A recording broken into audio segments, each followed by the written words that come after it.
Tom, I don't know if you heard our segment on Nvidia. You don't need to comment on Nvidia necessarily, but can you tell us how important is Nvidia to the macro stock market? Well, Nvidia is the leading company in the story of AI, so it is a very important franchise. It's a company that the actual lead in terms of developing the best chips continues to be far ahead of anyone else. Tom Lee underscores Nvidia's critical role in AI development, highlighting its unmatched leadership in chip technology and infrastructure. Despite recent stock volatility, he sees Nvidia's position as strong, with the broader AI revolution driving long-term growth. Emerging competition from tech giants like Amazon and Google may impact Nvidia, but the company's innovations and strategies keep it at the forefront. Advances like DeepSeek's optimization techniques, which significantly lower AI costs, align with Nvidia's goal of expanding AI applications and demand for computing power.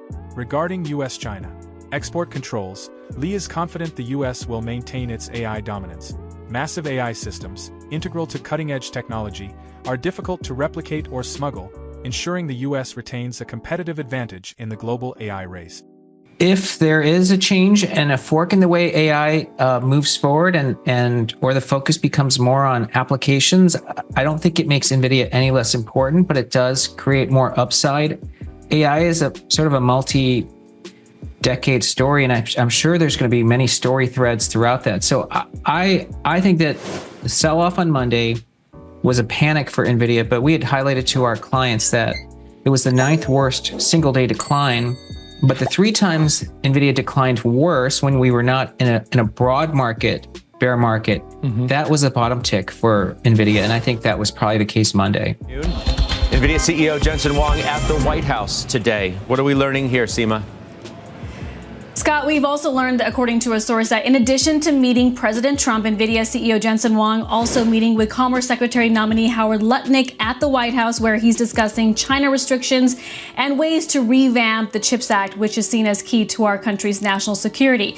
Now, Trump, we know, has been meeting with a number of tech CEOs in recent weeks, but it is the first one-on-one meeting with Jensen Huang since Trump took office. We're told Huang is keen to discuss the new chip licensing requirements that were unveiled by the Biden administration that would severely impact shipments of graphic processing units to a long list of countries, including countries like Israel, which is considered a U.S. ally.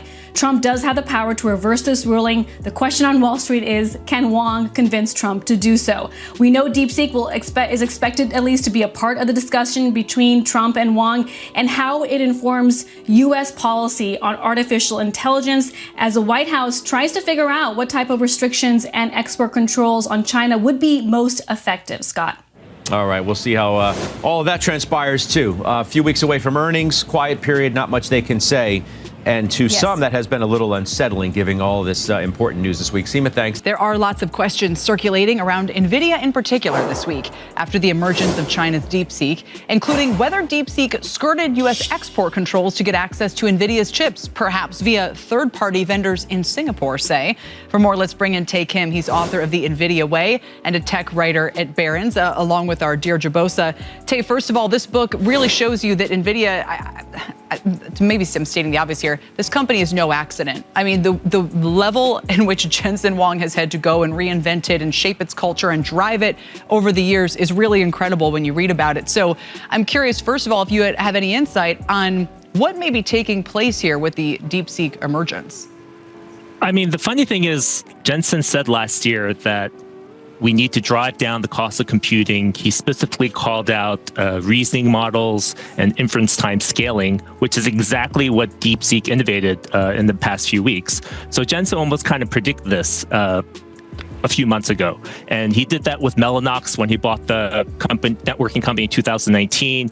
When he actually bought that company, he put in the press release that someday AI workloads are going to work on these massive clusters and networking is going to be a critical component, which is exactly what's happening now with these 100,000 GPU clusters. So NVIDIA wants the cost of AI performance to be brought down, the cost to come down. Jensen has talked about AI inference. The cost has come down 1,000 times in the last 10 years, and they want that to happen over the next 10 years. And if DeepSeek's AI model optimizations actually are replicable by U.S. companies. This is exactly what NVIDIA wants. But why do they want that? Just because, you'd argue, well, the more that you have to spend on these big workhorse models, the more that benefits NVIDIA. So there's two components here on the AI training side and the AI inference side. Let's talk about the AI inference. So basically, these DeepSeek models do a mixture of experts, number precision. These are all techniques that have been used before, and they've kind of combined them in a very unique and innovative way. So the cost of inference have come down 90%. Now, if you think about it, the first blush, you react to that as thinking, oh my gosh, that's going to lead to a glut of AI computing power. Inference is serving the models. But actually, over time, computing history has shown when you get more computing power and put that into hands of developers, they figure out new applications, new workloads to use it. I mean, there's that saying, oh, you only need 640K of memory, and then obviously that proved false. Right. So over time, like researchers, we have healthcare, drug discovery, trillions of proteins that need to be simulated, robotics. There's these three mega trends that are happening this year right now: multimodal, where you analyze audio and video. There's AI agents. All these things are happening that are going to require more computing power. So if you have these algorithms and optimization techniques that give you more power, researchers and developers are going to find a way to use it. Interesting. And that's exactly what Jensen wants. And this is actually a very bullish thing for the whole AI data center space. So that then brings us, Deirdre, to the question of what the U.S. should do about export controls on NVIDIA chips. Why don't you first bring us up to speed on what is the latest there?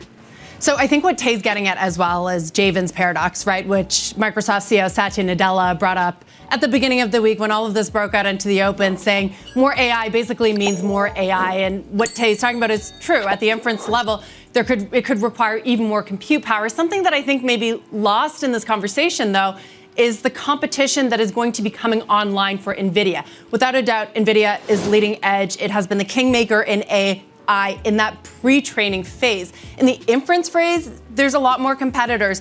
You have companies like Amazon and Google working on their own chips that are efficient, that could compete with NVIDIA's GPUs that are going to be coming online.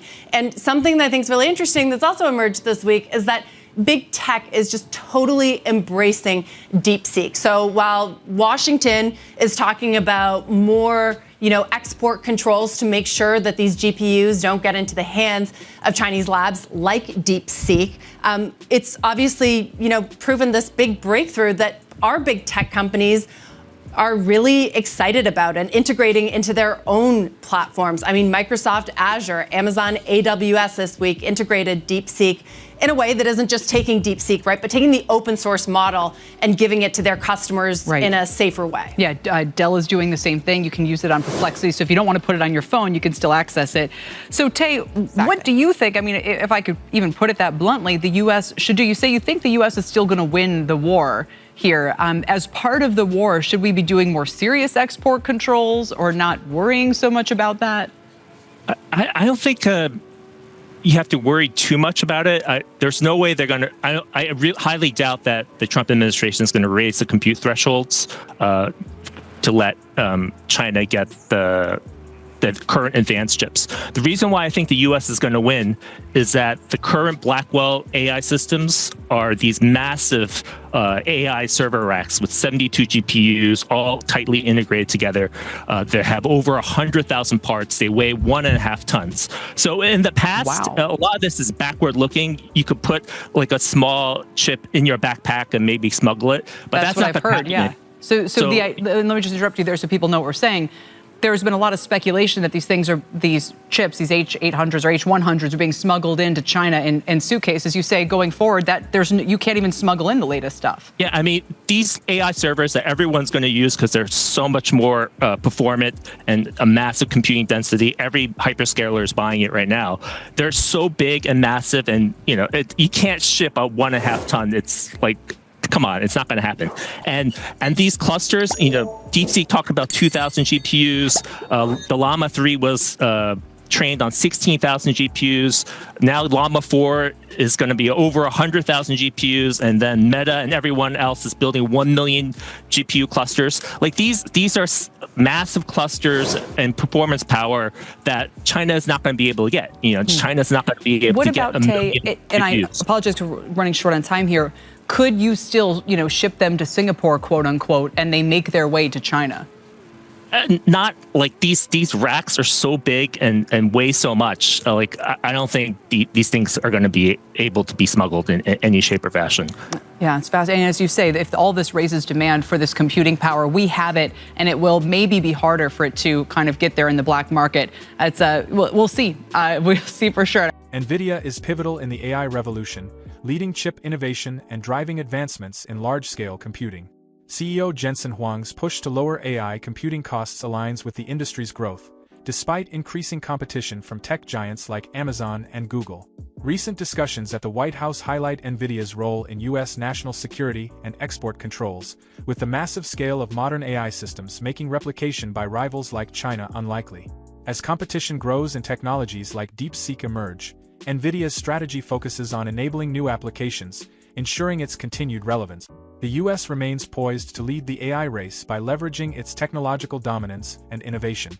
What impact will Nvidia's cost reduction strategy have on AI's future applications? Should the U.S. prioritize stricter export controls or focus on innovation to maintain its AI leadership?